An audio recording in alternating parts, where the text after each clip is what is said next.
Évangile selon Luc, chapitre 4, passage 2, Jésus à Nazareth. Jésus retourna en Galilée avec la puissance de l'Esprit, et la nouvelle de lui se répandit dans toute la région. Enseignant dans leur synagogue, il obtint une reconnaissance générale. Il vint aussi à Nazareth, où il avait grandi. Le jour du sabbat, selon sa coutume, il se rendit à la synagogue et se leva pour lire. On lui donna le livre du prophète Isaïe.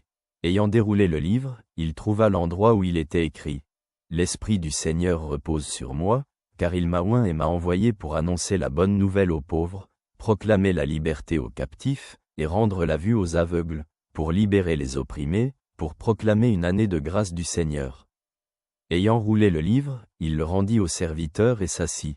Et tous les yeux dans la synagogue étaient fixés sur lui. Alors il commença à leur dire « Aujourd'hui ces paroles de l'Écriture que vous avez entendues se sont accomplies. » Réfléchissons à leur message. Dans ce passage de l'Évangile, nous voyons Jésus retourner à Nazareth, le lieu de son enfance. Le sabbat, il se rend à la synagogue, où il lit un passage du livre du prophète Isaïe parlant de la mission du Messie. Après avoir lu ces mots, Jésus déclare qu'aujourd'hui ces paroles prophétiques se sont accomplies, ce qui est une affirmation claire de sa mission messianique. Cette scène est extrêmement importante, car elle montre Jésus comme l'accomplissement des prophéties de l'Ancien Testament.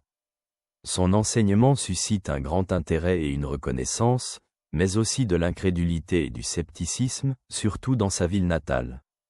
Réfléchissons à cela dans le contexte des réalités contemporaines. Ce passage est un rappel que Jésus est l'accomplissement des promesses de Dieu et le Messie qui apporte le salut à tous les hommes. Il nous appelle à reconnaître sa présence et son action dans notre vie, ainsi qu'à être ouverts à sa parole et à sa mission. Merci d'être là. Que Dieu te protège. Ton ami t'adresse ses salutations de tout cœur.